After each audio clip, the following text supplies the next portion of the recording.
Always remember, the opinion you follow should be your own.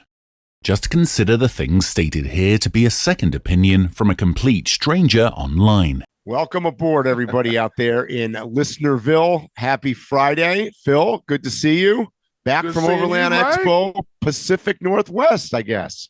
Oh, yeah, Mike. That was an emotional roller coaster for me.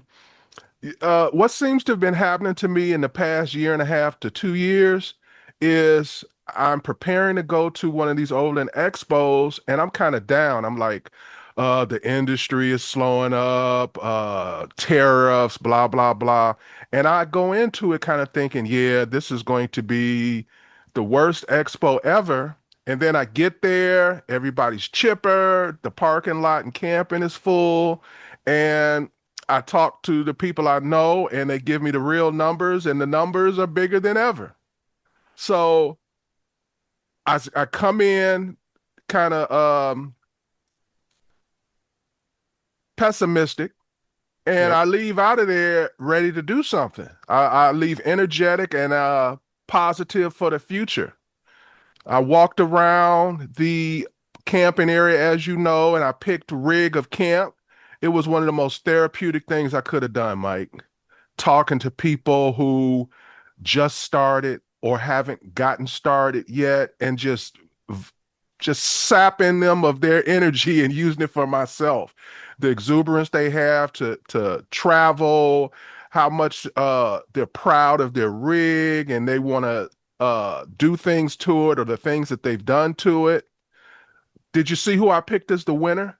I did. I got to tell you, I was, from an emotional standpoint, I was super sad not to be there. I definitely had the fear of missing out, and I enjoyed watching your exploits going through, looking for the rig of choice. I'll say, by the way, on a note that you said that the attendance, I did get the official recap from Overland Expo for Pacific Northwest, and it was up over last year. So that was that's a good number because if you guys recall, Overland Expo in Arizona and Flagstaff was down slightly, not a lot. And obviously they had the new event this year in Southern California, which was a huge success. So it looks to me like the market is certainly not down.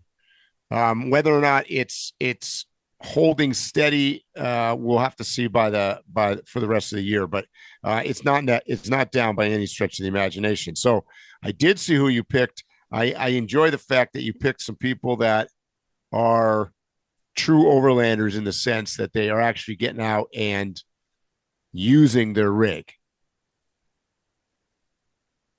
Yes, I enjoyed talking to them. Again, this was somebody I talked to, and I was just totally feeding off of how excited they were and their energy more so than the actual vehicle. Yeah. We talked even more than on the camera, and they've got a laundry list of places they want to go, and I'm confident that they're going to go. So I'm going to be following them. And for our viewers, if you want to follow the winners, first of all, you can go to the YouTube channel and see a full rig walk around, or on Instagram. But yeah. Oh, Mike, Hey, Phil, how can we get a hold of them if our listeners out there want to follow these guys? Where do they go look? Yes, Jim Viles Travels. No, just Jim Viles Travels. His name is Jim, her name is Val. JimValTravels. And that's on YouTube, that's on Instagram. If he has any other social medias, he hid it from me. So Mike, I want to give you a quick update on something that transpired at Overland Expo Pacific Northwest. I met the guy behind Camp Spotter IO. Yes, You probably saw some posts that I did about it. I did. And I met the actual founder and the builder, and he gave me a full hands-on demo. And honestly, Mike, I thought it was impressive.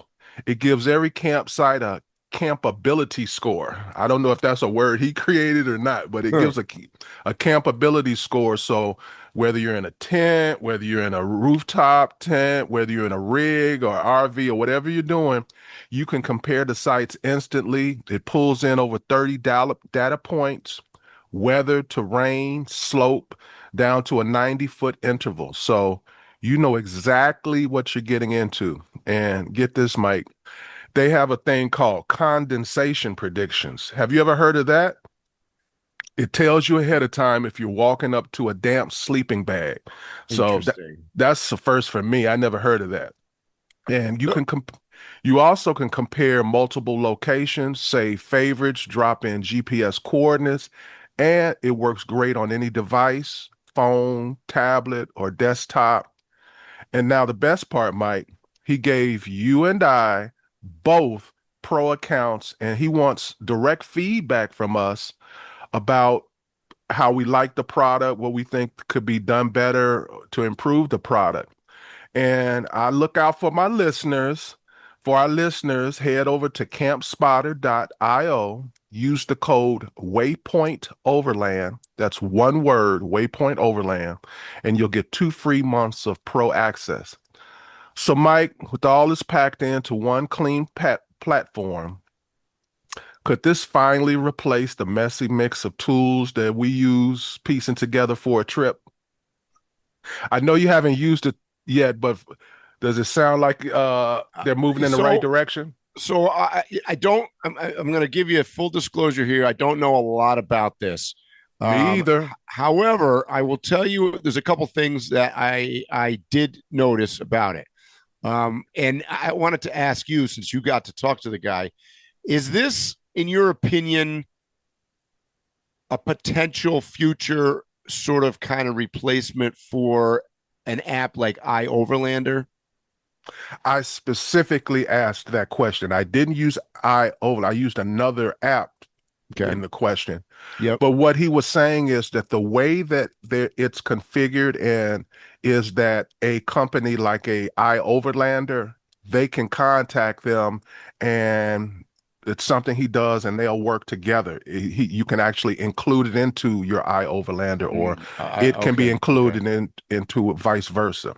So it's not going to overtake all of the apps. It will include some of the other apps where you don't have to flip to another one. And because they're working together, there's some sort of AI configuration where it can pull the information and you're not going back and forth. I'm still playing with it, Mike. I've literally been working with it for days. It looks like it's only in 6 states. Yes. Right. So the list of states I'm looking here right now is Colorado, Idaho, Montana, Oregon, Utah, and Washington State so far. Right. And the reason for that is it's in the beta version right now.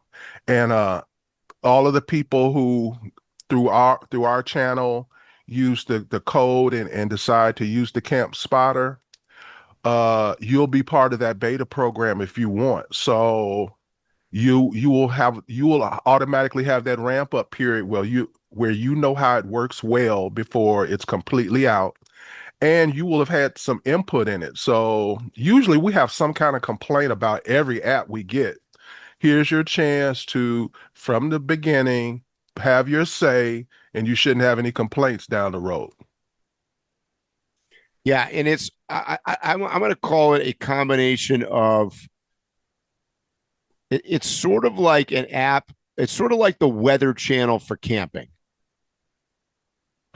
Kind of. Sort of. Because I have the Weather Channel and I noticed that there was a lot of things. I was like, I can just do that on my app right now. But go to the website. It pulls in far more things than the Weather Channel. Way more things. Camp spots, mapping, all types of I would say about 60 to 70% of the information that you draw when you are planning something out in the future is on this app. And that's the other thing. This is designed for the future. So say you're going to Africa next year, it's set up to plan for whatever day a year from now, not just some generic information. So Yep. in some ways, it's almost like the modern day Farmer's Almanac. Yep. So I'm telling you about just about everything I know, Mike. Like I said, I've been playing. Yeah. I mean, you know more than I do, and there's a lot of. One of the reasons you're bringing this up here on the podcast is that we like to kind of get new technology out there, because we know that a lot of you guys look at a lot of different ways of apps, and this by the way goes well beyond. Say, I'm thinking about a buddy of mine right now who's on a kayaking, canoeing kind of trip out east, and this is a lot. This goes deeper than just overlanding, because this is predicting, it's doing terrain, it's doing weather, it's doing condensation, it's doing, obviously there's dew point, humidity involved, and stuff like that. So it's basically telling you by small areas what your lovability of your camp spot's going to be, I guess is probably the best way I could say that in layman's terms. Yes. And not only that, from what he's telling me, you could literally type in the very next campsite and it's going to give you a total. It doesn't just give you like a vast area. I think it's like a 90 square foot area. Yep. So like I said, I'm not vouching for accuracy yet. I'm not vouching for anything. It's in the beta. I'm sure there'll be some bugs. But like I told him, because he started out explaining, because he wanted me to film it. And I said, stop, save your energy for the camera. Mm-hmm. You've told me enough already where I'm like, I'm more interested in this than a whole bunch of these other vendors, because it's just retreads of the same stuff I see all the time. Yeah. So I was excited about it. But if you're camping, you're overlanding, you're hunting, you're fishing, backpacking, kayaking, all of those things obviously could come into this. Now, let me ask you one last question, Phil, because I've just noticed this on the website because I'm looking at it. I don't know if you have any information on it. It seems like it is either owned by or backed by or something to do with iCamper.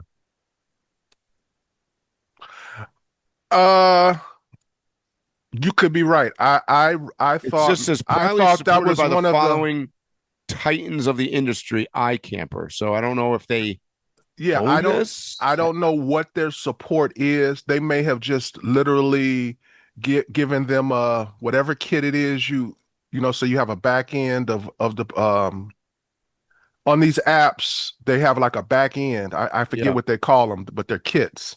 Yep. And without that kit, you can't integrate. So they could just have given them that kit. I don't know. They may own the company. I don't know, but I don't think so, because he made it clear to me this is his thing. Cool. So to be clear to everybody, this is something I'm excited about. It's something that is not complete or whole yet. But if you're like me, a little nerdy, a little geeky, and you like to be ahead of the game, here you go. So, Mike, you ready to get down and dirty on some politics? Oh, sure, Phil. I don't think there's anything really going on, is there? Well, today I'm on just kidding. Today on the show, let's unpack the Supreme Court's landmark ruling in the Mahmoud versus Taylor decision that just might mark a turning point in the battle for America's soul. This case isn't just about books in the classroom. It's about the state inserting itself between parents and their children. It's about belief systems being challenged under the guise of inclusion, and whether we're finally seeing a course correction back to common sense. What do you think, Mike? I think we are having a course correction back to common sense, to pick up where you ended your sentence. I think over the last bunch of years, there's just been a lot of noise, particularly surrounding very fringe kind of issues. And we've talked about this before on many different podcasts. But, I'd like to say that the Supreme Court is making decisions based on law, which I think all of us can to some extent agree that there's, the Supreme Court's been politicized to some extent, and that's no different than it has been throughout history. Obviously, the people that get onto the court have biases, right? They have opinions, they have backgrounds, they're human beings. But I think that the swing towards, you could look at it this two ways. The court has swung conservatively, or you could look at it that it has swung more towards common sense. Now, those two things at this exact time frame or period of time might be one and the same. It just so I don't want to make it sound like I'm supporting the conservative idea necessarily, but it just so happens that right now in history, it would appear that the conservatives and common sense are more aligned than liberals and common sense. What would you say to that, Phil?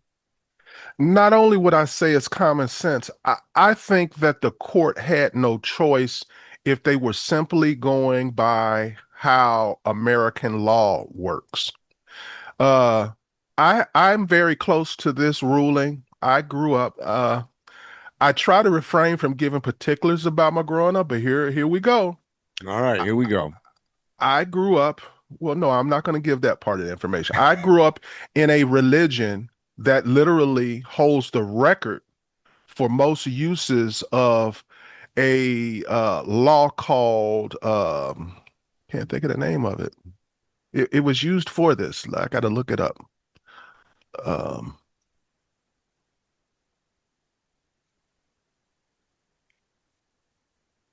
I think I can't think of the name of the law, Mike, but Okay.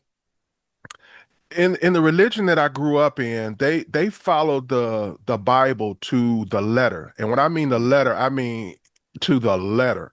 Yep. So one of the things that they used to have a legal issue with was blood transfusions. Oh, right. Yep. And so this religion literally has the record for most times going to the Supreme Court, legal actions. Mm-hmm. And we would literally hear about those actions when we would go to what they call their church, the Kingdom Hall. So I used to, hear all of these things. They've been involved in things like this since 1944. Yep. And they would win these legal actions because of this law basically saying that your child is under the governance of the parent over the child. Over the government.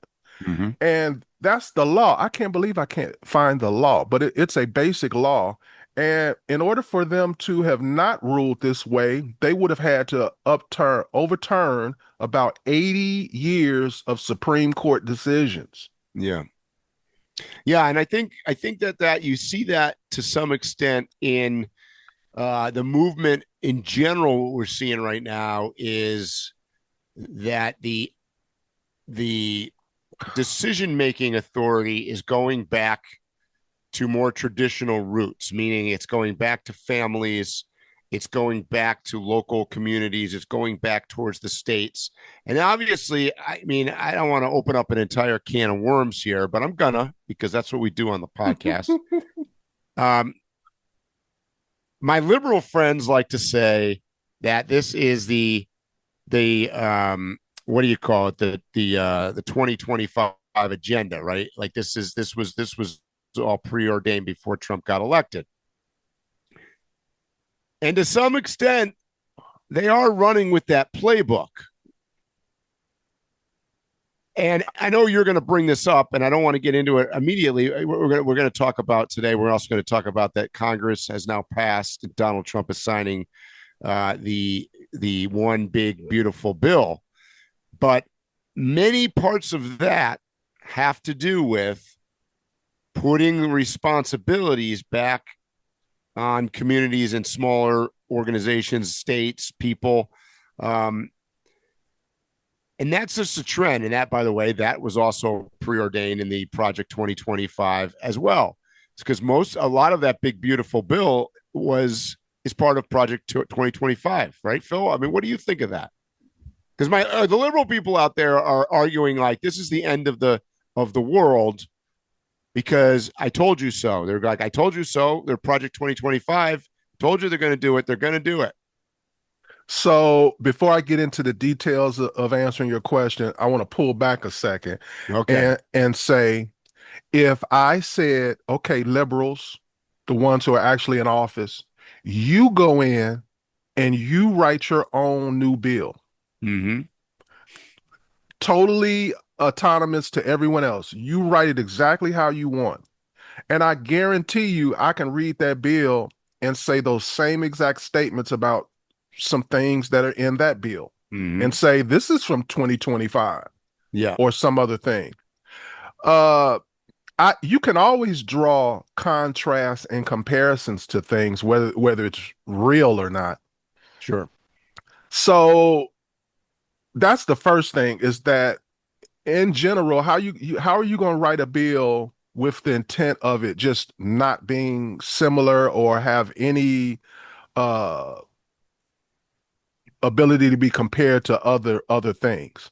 Now, getting exactly into your answer, I haven't seen anything in the bill yet, whether it's 2025, 2026, whatever you want to call it, that is that concerning.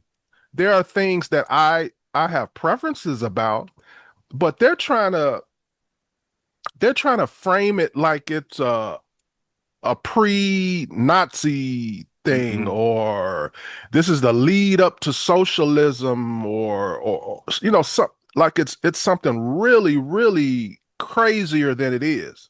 Because there's things in the big beautiful bill that I don't like, but I'm not going to reference some horrible thing and try to make them the same.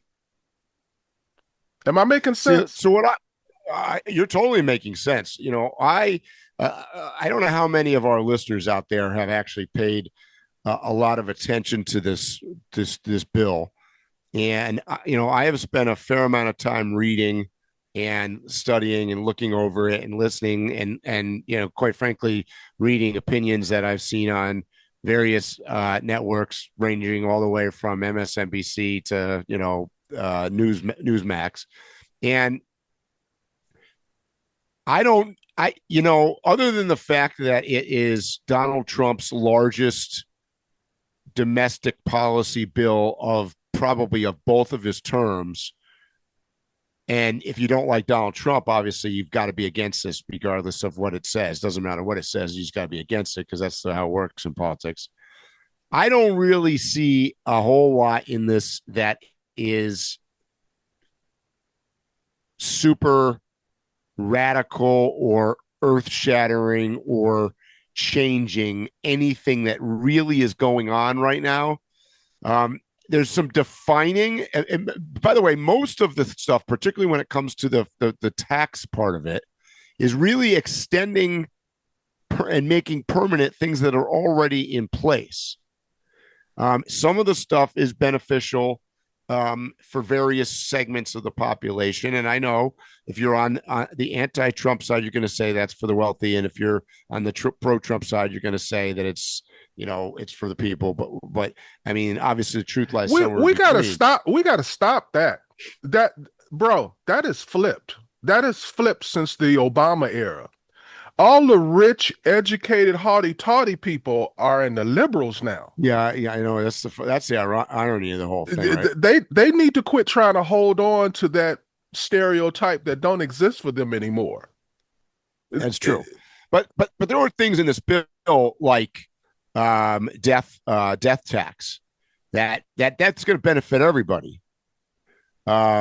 There are things like Mike, but you're a billionaire, so you're going to get more than me. Well, yeah, of course you are, because you start out with more. I mean, there's things in there like the tipped wages, getting rid of tax on tipped wages. So obviously that's going to help people, particularly in the restaurant industry and service industries like that. There's so you look at all these things, they've all been talked about. I don't see anything in there that's earth-shattering new, like they slid something in that wasn't being discussed. There's a lot of stuff that I was most interested in, because I heard lots of chatter, particularly on the left-wing media, about taking away programs, whether it's Medicare, Social Security, SNAP programs, et cetera, et cetera. Now, if you read this very carefully, I don't really see them taking away any of those programs for any legitimate people, meaning that most of the language in there is taking it away from people that were not deserving of it in the first place, are either not qualified for it, meaning that they're not residents or they're illegal aliens, or that they are tying this largely to potentially what, by the way, was supposed to be tied to from the beginning, some kind of work element or some kind of give and take back to the government, or and some means of getting off the program eventually. So, well, guess what, guys? I mean, great. So, I think that's great. That's a great part of this bill, and I don't understand why the liberals are against that. So, are you saying that my liberal friends that are overlanders who have had like EBT cards ever since COVID, that they're going to get their EBT cards taken? Well, if you're driving around in an overland rig and you're vacationing and doing stuff, I mean, let's be honest here. There's a give and take here. So if you're going to be getting your EBT card, what are you doing to give back to the government? What are you doing to try to find a job or try to find alternate means of support? People look at the bullet points on these things and they do sound horrible. So I was just trying to give a practical example.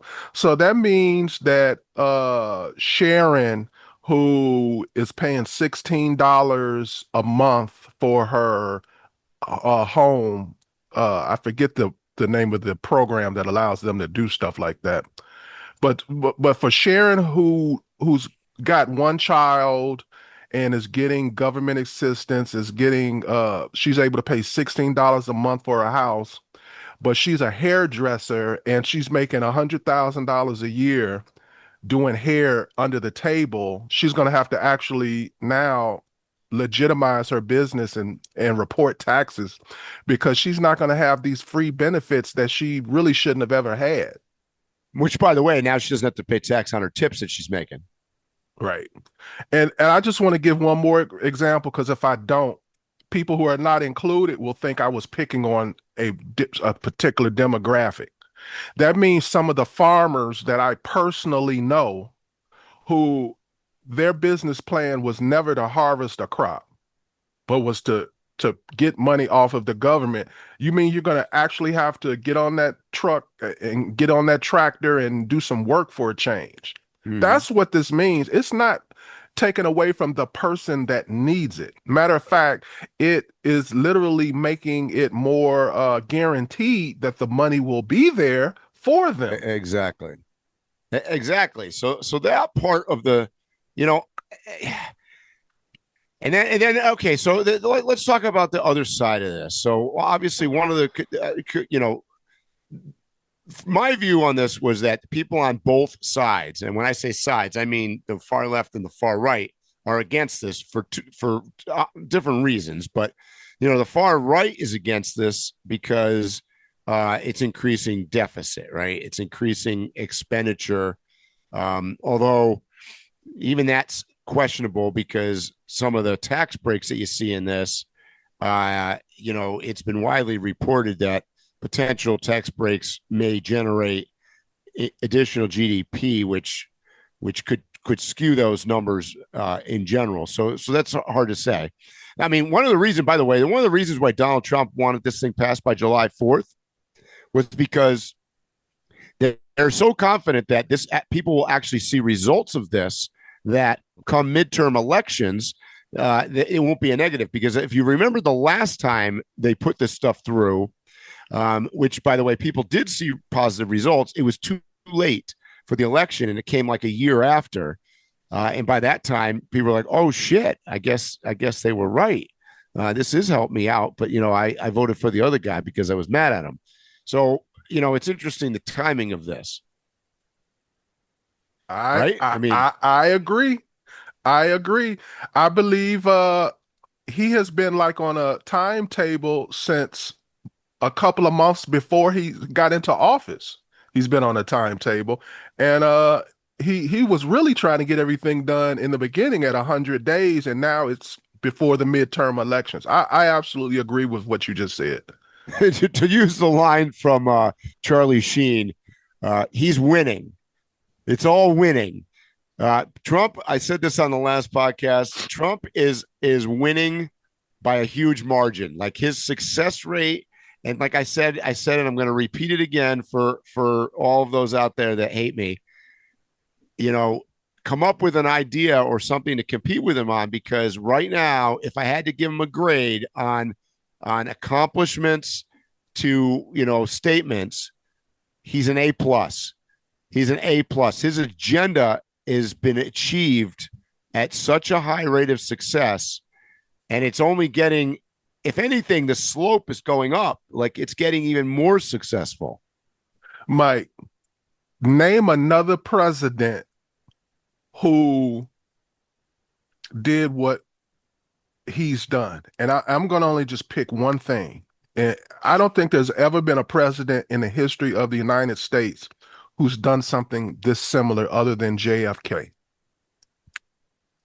We were all talking about World War III 2 weeks ago. I know. We were all talking about jihadists. We were talking about Muslim interference. We were talking about all of these things. And we got peace in the Middle East right now. So much peace that the last week, Israel, Iran, Iraq, the Middle East has not been in the news. It was the news just 2 weeks ago. It's crazy. The only thing that I can recall that comes close to a president involving himself in national affairs that dealt with military and war and got a quick abrupt change in what was going on was JFK when we had the missile crisis. Mm-hmm. I cannot think of another time. So this isn't just something to just go, so what? No, it's a big deal when you have a president who is strategic enough and has the leverage and has the carriage that people believe that he might do something and react to it. I'll tell you what was astounding. I was watching. Nobody was scared of Biden. Nobody was scared of Barack Obama. Oh, I think everybody was scared of Biden, including his own team. They were scared that he was going to say something stupid. I mean, I saw an interesting thing on. I know, but I saw this interesting thing on MSNBC. I think yesterday, or the day before, and they were talking about this. That and this is obviously a liberal network.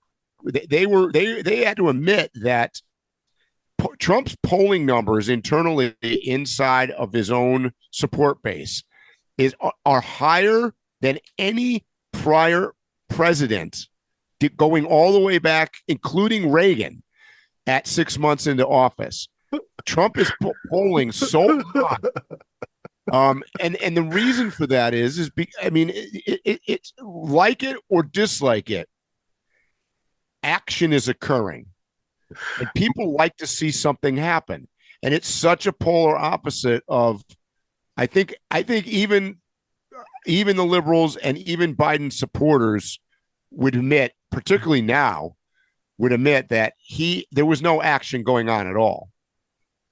Mike, Saturday Night Live, which I don't think has been funny in decades, usually their bread and butter is parroting and making satirical looks at what's going on in the presidency. Mm-hmm. And they don't have much material right now because the actual presidency has become a parody. Yeah. And it's like what you're talking about. I could picture Saturday Night Live doing some kind of skit, or I can see, a lot of movies are written where if it's a comedy, You have the strong, powerful person, and then you have the villain. And the villain does everything they can to try to make the person look bad. But everything they do sounds like it's the right thing. And then when they implement it, it smacks them in the face. And Yep. that's what's been happening. It's almost like a Roadrunner cartoon. Every time they think they have Donald Trump in their hands, they end up looking stupid. They end up with an Acme anvil on their head.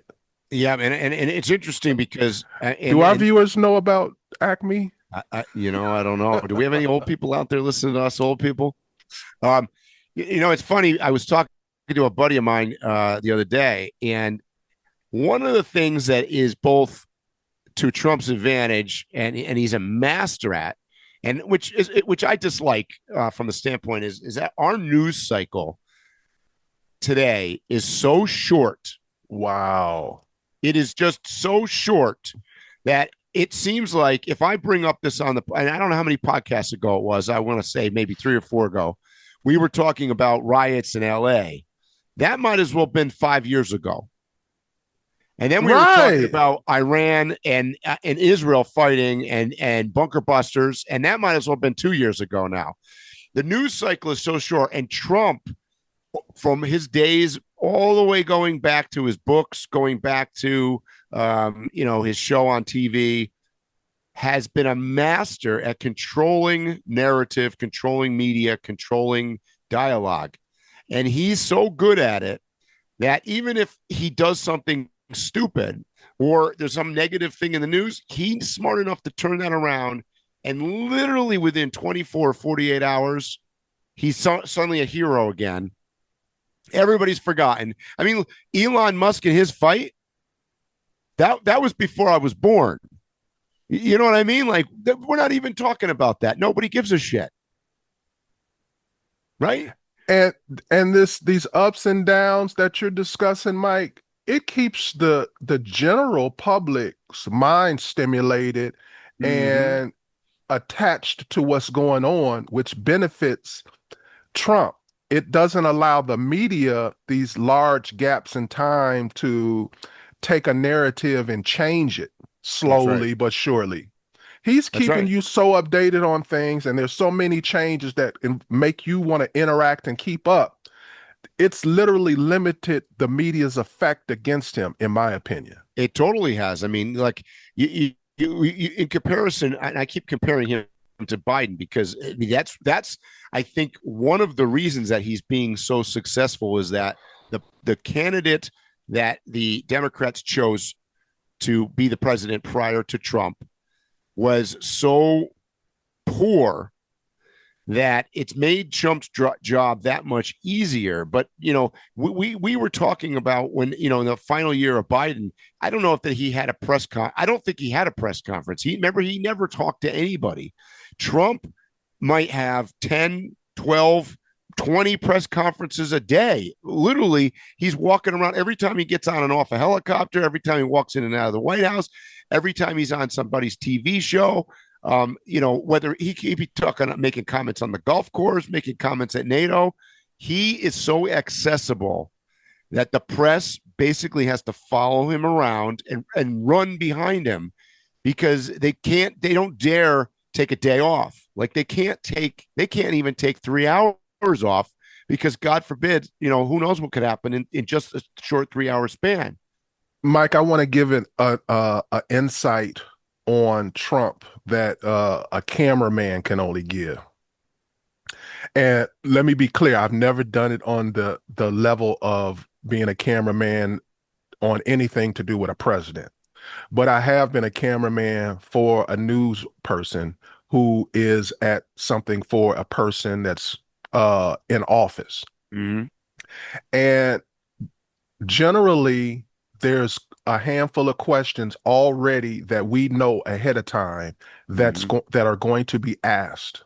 They literally get together and decide who's going to ask what question before they start. Yep.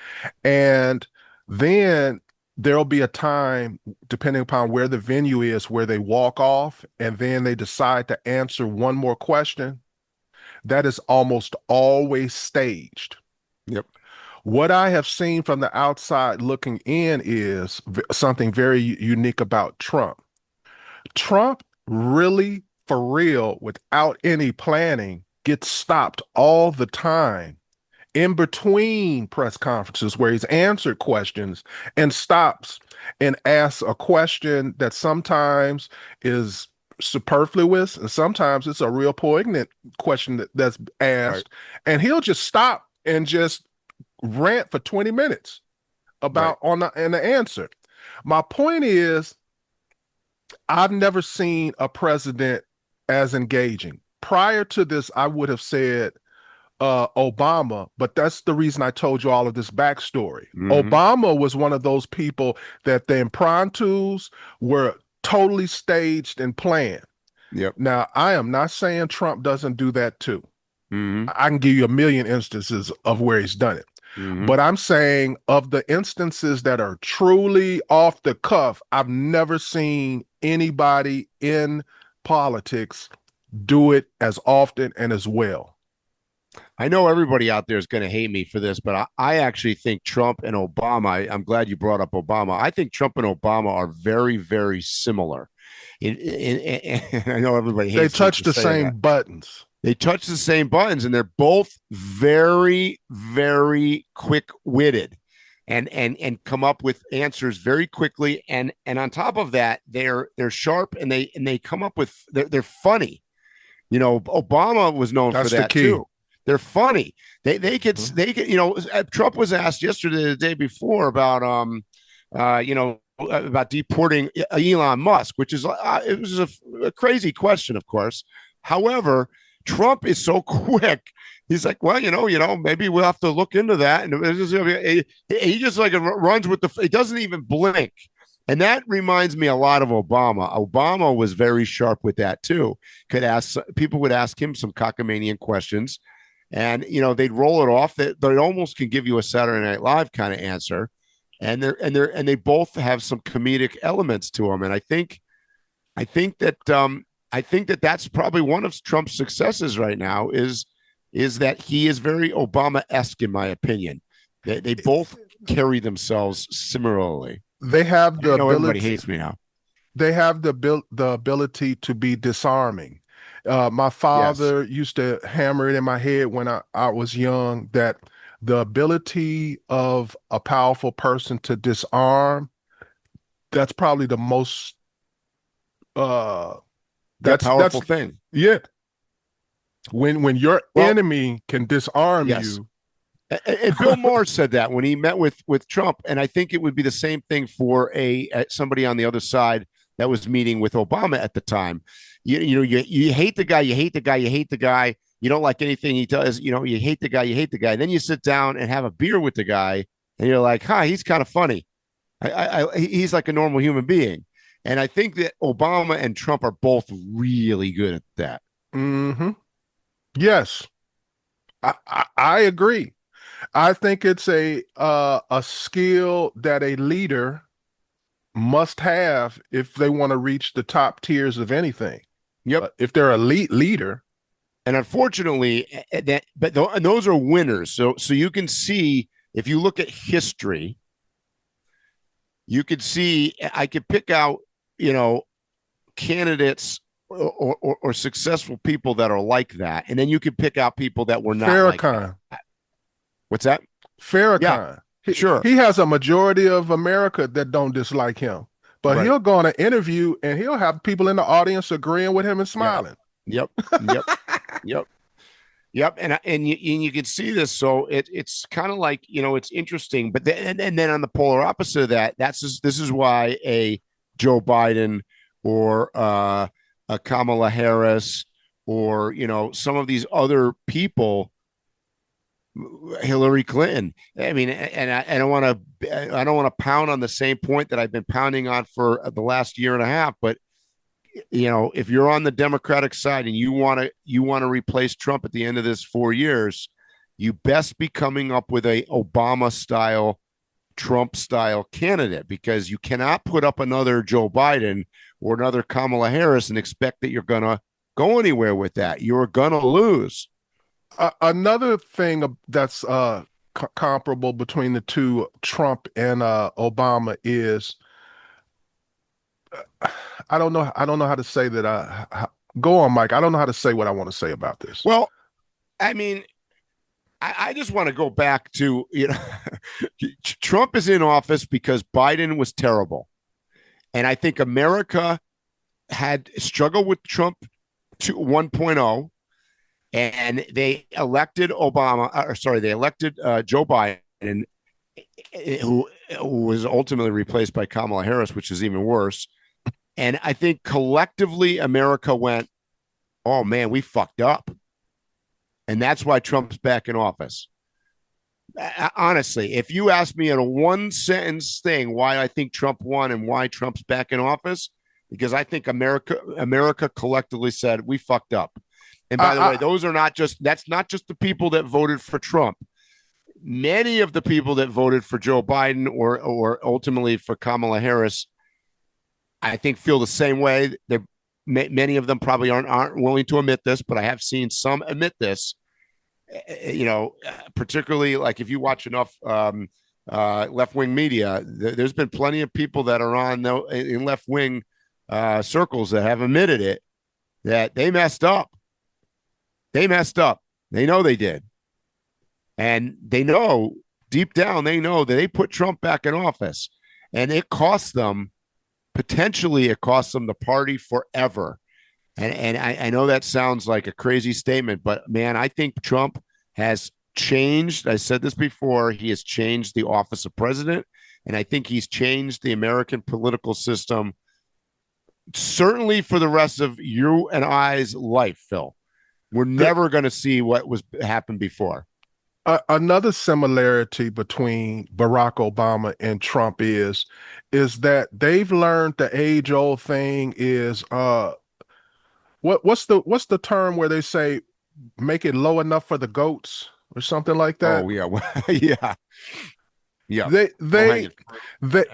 yeah. They are able to, when they're sitting with the academics, talk that way, but when they're talking to the people, they talk to the people. Exactly. So, you got to go into USA Today language. Right. So if I'm Joe Smo, just regular average citizen that talks like Joe Smo, just regular average citizen, when I hear him on a podcast with somebody that's talking like me, and I hear him talking back to him like me, I don't have to, it's a different thing for your mind to just absorb what's being said versus I absorb it, then I have to interpret it.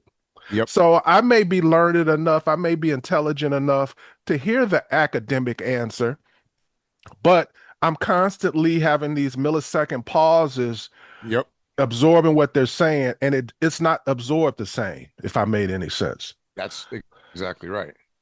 Yep. So after all is said and done, and I've seen it too many times, people, as they start to indulge in politics more, pay attention more, they seem to like Trump more. And I'm talking about people who have been adamant about, I hate him, he's an asshole, and blah, blah, blah, blah.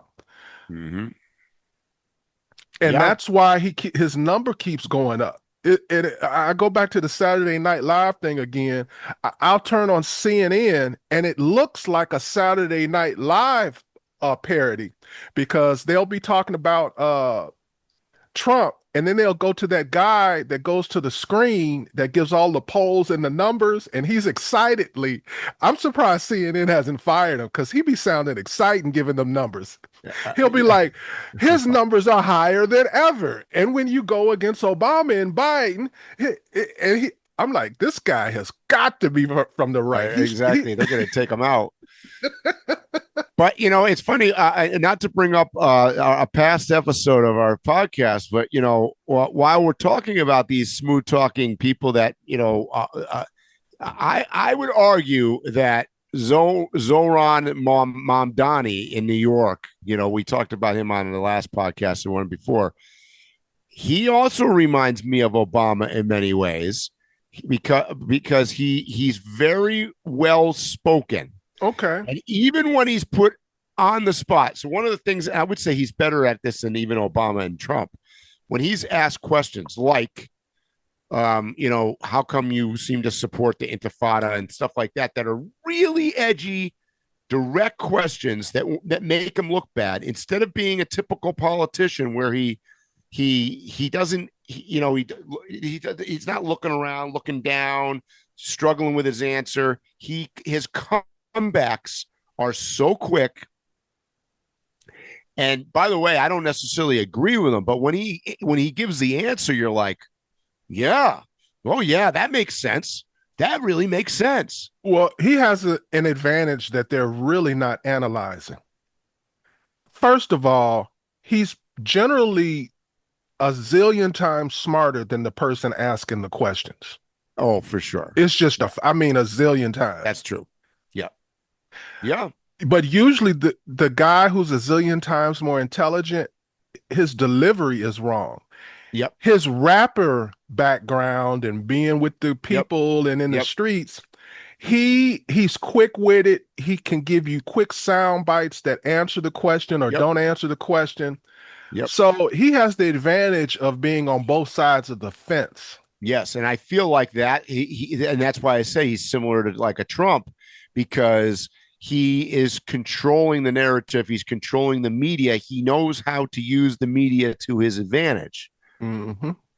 Mm-hmm. So I'd be on the lookout for him. And I said this back when Obama was running the first time. I said, I remember when he came and he spoke at the, I think it was the Democratic National Convention, when Obama came up to talk. I don't even remember who was running that year. And I go, watch that guy. That guy is good. And sure enough, history was made, right? I mean, so if you had to predict now, is he going to be the mayor of New York? That's a hard one, Phil. I don't know. I mean, I say no. Most people, unfortunately, I mean, unless he can bullshit his way, unless he's so good at it, most people don't want a basic socialist. Most people in America, including most liberals that I know, are pretty afraid of some of the ideas that he says. He's also running in, one of the largest Jewish cities in the world. And he cannot say anything to support Israel ever. And he cannot come out and answer that question, because he was asked by, quite frankly, for some very liberal media, he was asked, about what he meant by some of his statements about the Intifada, and he won't go back on it. So to me, that's a non-starter. So I don't know. Obviously, I don't know if you've listened to any of his interviews, but it sounds like he's running for president. It doesn't sound like he's running for the mayor of New York, because that was going to be my. Go ahead. I'm sorry. Well, he's talking in big generalizations. He's always very good to mention, I'm always looking out for my New Yorkers, blah, blah, blah, blah, blah. He always goes to that. He always says that. However, his policy statements are federal. He's always talking on a grander scale, even maybe grander than the United States, just in world politics in general. So I think that that puts him against Trump. And I think Trump will eat his lunch. Well, that led to my next talking point about him, Mike. I think something's going to come up. They're gonna create some kind of excuse for his loss. I think he's gonna lose because there's just too high a percentage of not just the Jewish community. I lived in New York. You have everybody living there, and there are a lot of other people for other political, regional reasons that will have a disdain for him. Yeah. And then when you listen to his words, like you were saying, I'm like, they need to get him out of this mayoral election without any wounds. And I think he would actually do much better running for president. Agreed. A lot of the things that he says for the city of New York are going to be analyzed far more than those same statements if they're applied to the whole United States. I think he would have a lot of people liking him. I agree. I just think that the problem is that he's so far from what I would consider to be our stereotypical politics in America, from both the liberal, from the Democrats and from the conservative Republicans. I just think liberals are trying to get back their base, which was poor and middle class. And I think he's the only one who, I've heard the other ones talk about the poor and the middle class, but he's the only one that's saying things that poor and middle class romanticize. Yeah. You still have poor and middle class who romanticize the idea of socialism, the idea that everybody gets paid the same. And so a lot of things that we're thinking about make him look crazy. There's a large demographic of people who deep down in their heart have socialist ideas in their mind. I agree to some extent, but you also got to remember that we are a land of a lot of immigrants, particularly in New York City. And immigrants, by definition, a lot of them have come from socialist or dictatorship kind of countries that they fleed, they're fleeing from, and they're coming to America for that American dream. And you got to remember that, I agree with you that there are people that are in that working class, lower income level. However, many of those people are also the dreamers. You can't forget, particularly immigrants. And they don't want to, when Mamdani says something like, there shouldn't be billionaires. That poor guy that came from Kenya, one of the reasons he came to America was that he could become a billionaire. I agree with that, but that same person you just described probably escaped a leader who did all types of atrocities and oppressed them, who was a billionaire. Yep. So they also have an idea in their head of billionaire bad, even though they may want to be one. Agreed. I think what my Mamdani has going for him is that he's running against a criminal, in the fact that, you've got Cuomo, it looks like he's going to run. You got Eric Adams, who is the mayor, who's going to run, and he's, one could argue he's also a criminal. And then you got some other flighty guys. What's the guy with the hat? There's a guy, I can't remember that guy's name. He's got the weird hat he always wears. I don't know his name. He's not going to get a vote. No, exactly. His mom might vote for him. I don't know. But now, Mike, I have Cuomo, and I know he just lost to him, but I got Cuomo having a good chance of winning mayor again. Oh, I think you're right. I think you're right. He's got a brother in media. He's got a family background. He's got the money. He's got the connections in New York City and New York State, for that matter. The people have never stopped liking Cuomo in New York. All his problems have been other organizations or political attacking him. It's never been the people. They've been cool with him. We've got a felon who is a super popular president of the United States right now. So the fact that Cuomo got, in trouble for some nursing home bullshit and COVID crap, which, by the way, I'm not sure there was any politician out there that wasn't somehow profiting off of COVID. Let's just be honest here. That's not going to hold him back. At all. If I had to, and I'm not confident in anybody, but if I had to choose somebody, I think Cuomo has the best shot. Yeah. You got to realize that when you get to the main election, not these run-ups that they just completed, the main election, there's a crazy percentage of people who literally go into those booths that don't know nothing about the people they're voting for. Yep. And they just literally go, Cuomo. Then there'll be some people that, Mamdani, that's not an American name. There are literally people that vote like that.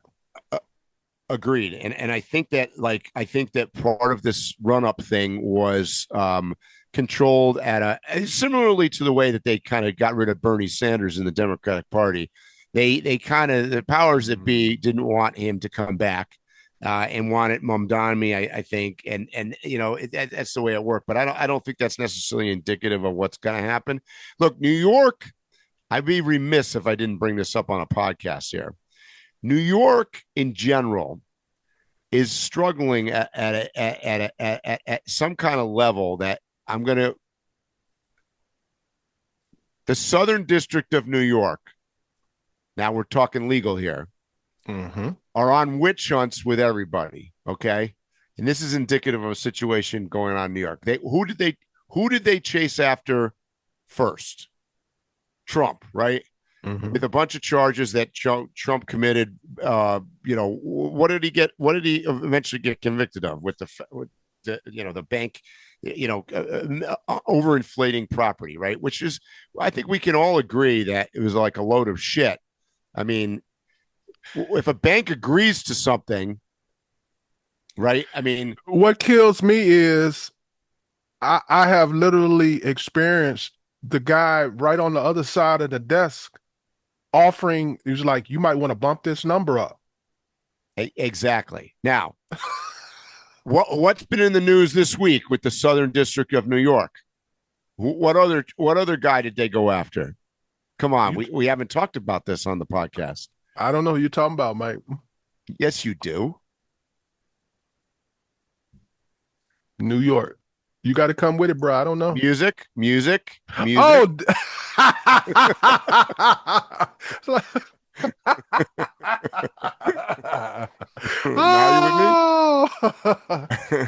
My man. He throws better parties than we do. Yeah, I mean, he's exceeded the Waypoint Overland Drive the Globe party because you know what? We don't use nearly as much baby oil. That's the key right there. We were lacking the baby oil at the parties. I mean, we did go with the sliders, but so I never brought him up on the podcast all of this time, Mike, and the reason is because I'm listening the whole time to the things that they charging him with and hearing what they're saying he did to make those charges. Yep. And I'm like, I know people personally who do live these kind of lifestyles. This ain't illegal. Well, here's the problem. Most of the stuff was not illegal nowhere.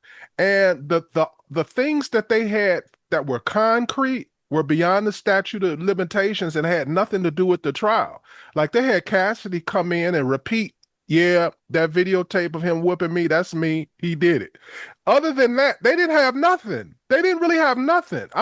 It sounded like standard Hollywood. So here's the problem. I mean, look, he's arguably probably not the greatest guy in the planet. Okay. We saw videos of him beating a girl. We saw whatever. Okay. But forget about all that. Like, and this is why I'm getting back to New York and the Southern District of New York in the legal system. First, they basically manhunted Donald Trump, and now they manhunted Diddy as well, because those charges, I mean, nothing there was, in my opinion anyways, nothing was illegal. And they try to take them on an interstate transit thing of like, first of all, you don't know what they're paying. How do you prove that he paid for sex? They had receipts of them getting on planes and going to hotels and what. Yeah, so what? So what? And the fact that it crossed state lines, that's a trumped up bullshit charge. We all know. I mean, give me a break. Any man listening to this that's married but has no balls, or his wife has his balls, you might want to turn this off, especially if she's listening right now. Any man who's had any kind of mobility in his life and been around a few entertainers, been to a few parties, hung out with some boys, went to Vegas, anything like that, any guy that's had any kind of life has been associated with almost every story I heard in P. Diddy. They done been to a party where it was some girls paid for it. Some of those girls came from other states and were flown in. Hell yeah. Almost everything listed, most men have been involved in or obliquely involved in by participation or attendance. 100% agree. 100% agree. How come I'm not hearing that from nobody? I don't know. Because that's why we're bringing it up on the podcast. That's why I said the no balls thing. Because when I hear the topic coming up, I hear men. They're like, well, I don't want a woman to hear that I'm aware of men being like this. I don't want women to know that I may be associated in any way or what. Men have been to stag parties before where fucking guys brought in stripper girls and all the rest of this stuff. Shit, I went to a golf thing one time, and they brought in these. It was a golf tournament thing. Give me a break. Like, bro, I'm telling you, the modern day man they cross state lines too for this too. The modern day man. Am I going to get myself in trouble? The modern day man. No, the modern day man is cringing at you saying that because he's like, oh, my wife may hear this, and we got. So you mean to tell me okay? So I went to an event that was on the. I was living in Connecticut, Massachusetts. So you mean to tell me the fact that the girls came from, and in this case they did. This party was in Connecticut, and they came from Massachusetts because they hired them at the strip club out of friggin' Springfield, and they crossed the state line. So this is the same charge that Diddy was up against, right? Bullshit. Like, I mean, and here's the killer, man. Mike, do you know what that law is called? Yeah, it's called the Mann Act. Yeah, the Mann Act. That's right. Yeah. If you read it, it is specifically saying a dude taking a chick. Yes. If this was ever taken to the Supreme Court, I'm pretty confident that every Supreme Court justice would say this is not a law that can be used. Right. Exactly. If you even understand the history of it, it was back in a racist time when they were trying to target one particular black person for dating a white woman. Yep. There's really no legal basis for that law if it were to ever be challenged. Yet I hear no one ever challenge it. I just hear people going to jail. And here we are spending. Here's my problem with this whole thing, and I'm not condoning his behavior because I think that he's probably a piece of shit. Yeah, he's a piece of shit. Okay, but what his piece of shit thing in his own time. And by the way, I'm going to say two things, and they're probably both controversial. Number one, the two women that testified, by the way, were both paid off big amounts of money. Okay. Mm-hmm. They ain't poor folks right now. And they were both paid a ton of money. They aren't innocent in this whole thing either, by the way. Like, bro, the Cassie, the one who got beat up in the hotel, if you listen to her testimony and stuff like that, she is a piece of shit too. Yes. And not only that, she was like similar to the lady for Epstein. She literally recruited people. She literally paid for people to show up and stuff like that. Why isn't she getting a RICO charge? Absolutely. Well, the answer is, and also this covers the money too. To bring her in, they had to give her immunity. And it may not be on paperwork immunity, but she got immunity. And also because normally if you came in and said some of the things she said, she'd owe Diddy money and she'd lose that money. Right. But she's literally protected by the government where she's got immunity for her actions, and Diddy can't get his money back even though she's telling everything. Yep. I know. So that's one thing. Like, let's be fair. They were involved in the operation as well. Absolutely. And they certainly financially benefited from it. She literally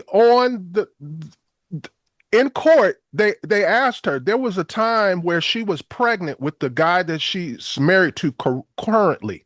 Yes. She went to go visit Diddy, had sex with him, got on the phone with her husband, and pretended like nothing was going on. Yep. That to me, that would invalidate anything she got to say. I agree with you, Phil. But here's my biggest thing. And this goes back to the New York thing, back to the Southern District of New York and the witch hunts and everything else.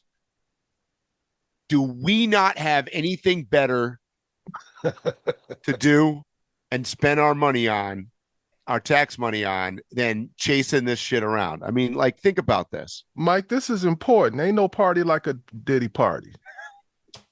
He'll be back at it. Just give him a couple years. I mean, so do you really? I think he's done. What do you mean by done? I mean, he nobody will be having a hit record coming from his label. Phil, I'd like to believe that a little bit, but I don't know about that. I believe that the system had a lot to do with inducing this whole thing. So after getting rid of him, they're not trying to have him back. I agree to that some extent, but he does have a lot of fans. I mean, you saw all the people that were out supporting him in the street during the trial and stuff. I don't know. I mean, you'd like to believe that, that people have found out he's a bad dude and maybe, but I don't know. I'm not convinced of that. It's similar to R. Kelly. R. Kelly's music didn't all of a sudden get bad all of a sudden. No.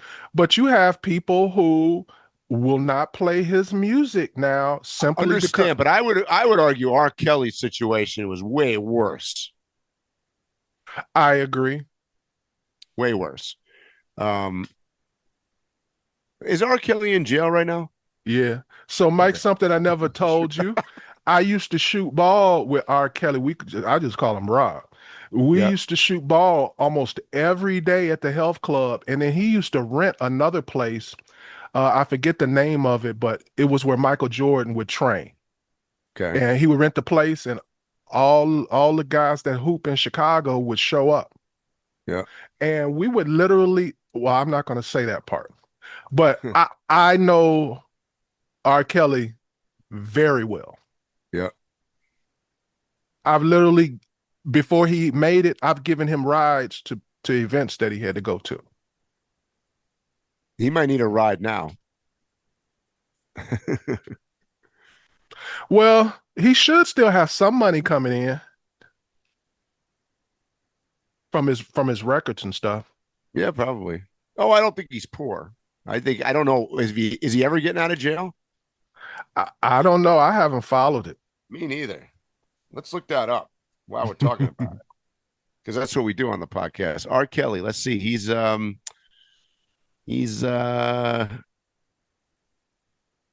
behind bars. So this is all I'm going to say, and I ain't going to go no further than this. But R. Kelly, if you lived in Chicago and you're around my age, everybody knew what he was doing because it was not hidden. Aaliyah, the girl that he married, the young girl that he married, when he was doing her record, he would literally leave the studio and come to the gym to play ball, and he would bring her and she would sit in the side of the court. This is before we even knew who Aaliyah was, because her album hadn't dropped yet. So I've literally had a up close and personal look at this. I have been at a club in the middle of the night, and he just took a whole bunch of people to the studio because he would like to record like 3 or 4 o'clock in the morning. And he'd just take a bunch of people and he'd take a shitload of girls. And I'm refraining from saying certain things, but everybody knew what was going on. Mm-hmm. Everybody, including me. He got 30 years, so he's in jail. Now, is it with no parole or I don't know about that. I mean, you know how that goes. 30 years turns into 7 somehow, but I think he can get out. That was in. If he gets out in 7 years, I mean, jail is jail. That's devastating. But if he gets out, he'll be able to tour. He won't make the money he used to make, but he'll be able to tour. Yeah, probably. P. Diddy got one album where all the hits are because he has features from other people on his records. Yep. Mm-hmm. So it's not like he could go tour to make money. Everybody who worked with him has basically already said they ain't like him and admitted that they did things. So he has no support system where he could go back to people in the business. I don't see how Diddy comes back from this. No, I don't think Diddy is going to jail though either. I think it'll be either time served or a year tops. Yeah. Tops. Yep. And they really need to just let him go because they're looking silly right now. Agreed. So here's the killer for the Southern District of New York. I venture to say the people who are charging Diddy for all of this stuff have been involved in similar things. Yeah. I lived in Vegas, bro. Do you know how many conventions and events where it be a bunch of lawyers come to town and do all kind of outrageous stuff? Mm-hmm. Yeah. Hey. So shout out to the Random Waypoints podcast. Shout out to Josiah, because I saw him at Overland Expo, and he also sent me a DM, and he was like, "Are you going to cover the Diddy trial?" And I told him, "Yeah, but there you go, Josiah." There you go. Well, he went to Overland Expo. Oh yeah, he was there. He was all over the place. He is back. No events, though, I heard no events. He's not doing any events this year. I don't know. He didn't bring up an event. So is there anything else you want to talk about, Mike? No, geez, we might have covered it for this week anyways. I had other things, but they conflict with the flow of everything we talked about. We'll talk about them next week. All right, guys. You know what I'm going to say. Stay safe. Tread lightly, and hopefully we'll see you here or on the trail soon. You have been listening to Waypoint Overland's Random Waypoints. Like, subscribe, and stay tuned for more.